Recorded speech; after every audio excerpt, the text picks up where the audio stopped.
तक। आखिर नमाज जुमा के दिन सुन्नत मौक़ूदा कितने हैं, सुन्नत गैर मौक़ूदा कितने हैं, ये सारी बातें इंशाअल्लाह वल आक़िबतु लिल मुत्तक़ीन वस्सलातु वस्सलामु अला सय्यदिल मुरसलीन मुहम्मद व अला आलिहि व सहाबिहि अजमईन अम्मा बाद।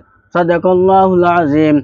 मेरे मोहतरम बुजुर्गों, दोस्तों, प्यारे भाइयों और प्यारे बहनों, एक अहम मसला और अहम पैगाम को लेकर के आया हूँ जो जानना हम सब के लिए ज़रूरी है। बहुत से लोगों को ये मालूम नहीं होता है जुमा की रकात की तादाद कितनी है, नमाज जुमा की कितनी रकातें हैं, मुकम्मल नमाज जुमा कितनी है, फ़र्ज़ लेके सुन्नत से सुन्नत तक। आखिर नमाज जुमा के दिन सुन्नत मौक़ूदा कितने हैं, सुन्नत गैर मौक़ूदा कितने हैं, ये सारी बातें इंशाअल्लाह ताला इस वीडियो में करते हैं। बस आप लोगों से मैं दरख्वास्त करूँगा कि बस सब्सक्राइब का बटन जल्दी से दबा दें ताकि इसी तरह दीनी मालूमात आप तक सबसे पहले पहुँचे। बिला ताख़िर किए हुए वीडियो को करते हैं शुरू।